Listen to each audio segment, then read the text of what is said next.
Hey babes, welcome to the number 7 boxing adjacent outlet on the planet. Like, rate, subscribe, help us fulfill our dreams of paying our bills by only using our mouths. Hard pause, but also resume.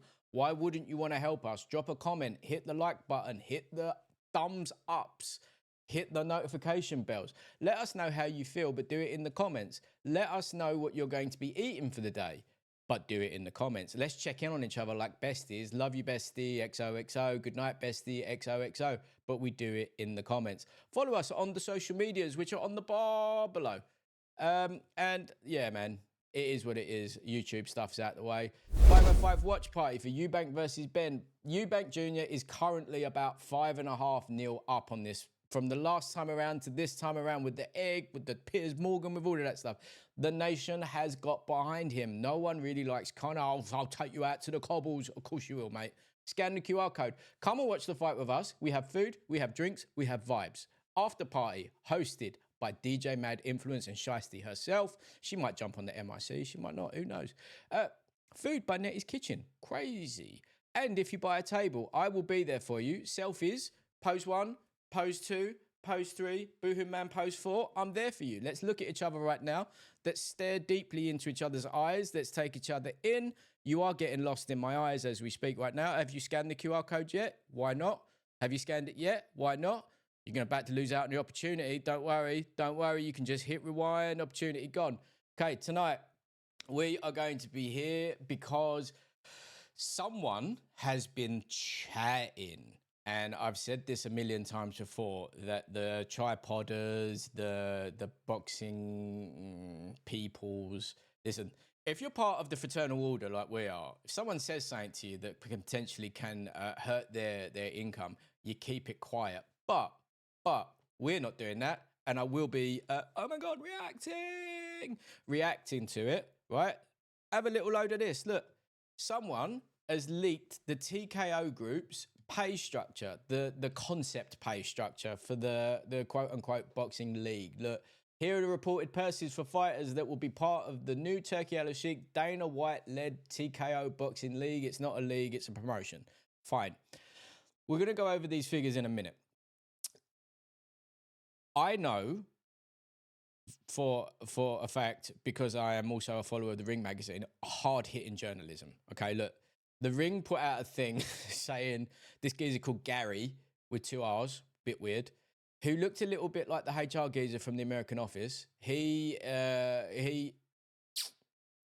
should watch himself and he should watch his mouth. He's the head of ProBox.tv, which is also Boxing Scene, which I believe Rick Reno come from Boxing Scene. I'm not sure on that one, the other double R. But anyway, let's go through this. Look. 20 grand for a 10-round bout by an unranked fighter. 50 grand when ranked by the company at number 5 to 10. So 10 to 5, 50 G's. 125 when ranked between 4 and 3. And then I'm guessing 2 and 1 kind of is subjective. I'm guessing that they've not really worked that one out yet. 375 for when challenging for the company belt. Challenging. 750 when defending the company belt. So look, first of all, here's question 1. Define unranked. Okay?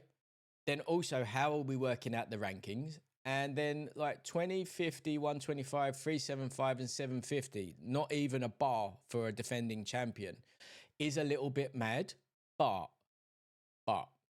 if this is done like the UFC and Dana's way of doing things so far, it'll be 20 to show up and 20 to win, plus potential bonuses, a performance of the night, knockout of the night, fight of the night, blah, blah, blah, all of that stuff. So I would imagine that this is base pay. This is base pay, and it will be on essentially the equivalent of a sales-based role. The commish is on the low. The commish is what makes it up. The base pay is low-ish, livable, not great, not fantastic. You're incentivized to do the best you can for the organization, and Daddy Dana and Uncle Turkey will just bestow golden glitter and diamonds on you if you do well. Okay? They are obviously doing a thing where they're trying to eliminate the crazy power that the boxers have, because boxing is very different to MMA, the UFC. No one in the UFC is bigger than the UFC, but people, the fighters of boxing are boxing. Canelo is boxing. AJ is boxing. But like with that same thing, you're not getting Ryan Garcia to fight for 750. He's going to laugh you out of the place. Every single one of that Times Square card, that Ring Times Square card, which is funded and hosted and all that stuff by Turkey, you're not getting any of them dudes for that. Like, Ryan's going to laugh at you. You offer him 750. Devin, laugh.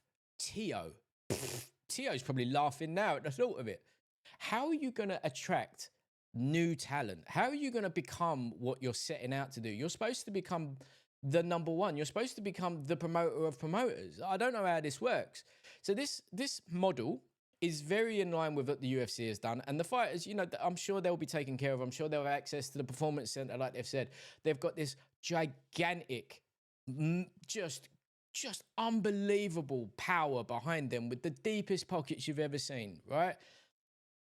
They will be doing ESPN cards on the regs. And then on top of that, they'll be doing, I assume, UFC-esque style mega cards that rival the Riyadh season ones with only their in-house talent on Netflix to build these giant profiles.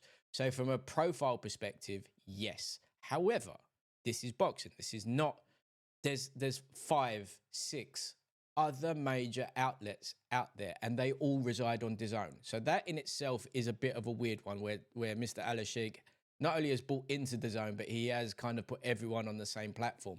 So you've only got one space here, which he has a managing stake in, and then on the other side to it, maybe this side of things is very similar to, do you remember in Dodgeball, where Ben Stiller's crew comes out giving it the boom, boom, boom, boom, all in purple? Let's be honest, if you're one of these boxers, you're going to have to wear Venom gloves, Venom boots, Venom shorts. There's no sponsorship.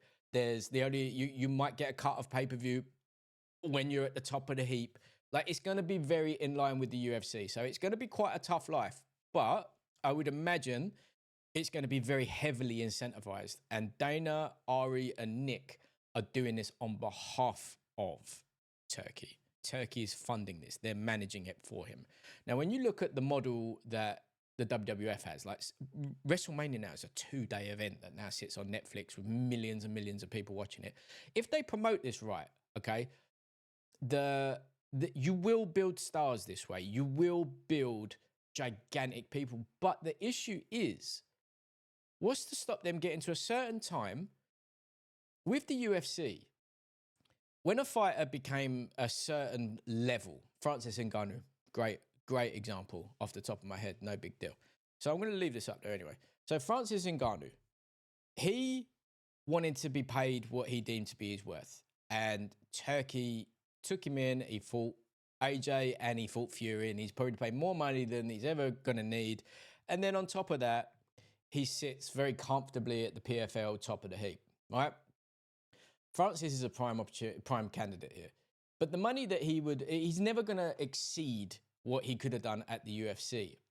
But it's the other way round here. Because if you have this company champion, imagine that they go out and they start collecting young, up-and-coming superstar talent to be, right? They let them build themselves to this gigantic platform of Netflix that you get 60 million people watching. Insert name, some Olympian from the 2028 Olympics, which has just been re-put into there. The IOC has just said, yeah, we can do that. So look, let's say that a superstar from US boxing is born on this platform. Is there anything to stop Matchroom, Queensberry are the best developers of fighters on the planet. There is no one better than them. Is there anyone to stop Golden Boy from poaching these dudes? Golden Boy is called Golden Boy because he is the Golden Boy. He is an Olympic gold medalist. That's why he's called Golden Boy. He knows what he's doing. All of these dudes know what they're doing. How are they going to make this a viable promotion when you're capping the income? But again, this is all just theory at the minute, and this could be lies. This could have been something that all of us floating head YouTubers have reacted to for no reason whatsoever, because it's cap, as the kids say, absolute cap. The only thing I can think is that but what happens if you're the company champion, right? And within this silo of the TKO league where you operate and exist, and you're not part of the other sanctioning bodies and that, Are you automatically considered to be the lineal champ? If you are, that's a vulgar abuse of power. And like, let's say that outside of the TKO, we've seen this a million times with the UFC, like Eddie Alvarez, Michael Chandler. Let's say Eddie Alvarez, right? Eddie Alvarez came in and he got annihilated, but then he did become champion, I believe, right? The fighters that came outside the UFC into the UFC had a very tough time. They have the opposite approach here, where you're going to get the elite of the elite that resides outside of TKO, because why would I be capped on my income when I can go to Eddie, who's going to pay me up nice? Imagine like Tyson Fury, Moses, Ben Whittaker. You're not getting Ben Whittaker to fight for any of those numbers. You're not getting Johnny Fisher to fight for any of those numbers. I don't know. Let's see what happens. Let me know what you think in the comments. Like, rate, subscribe. Love you, besties.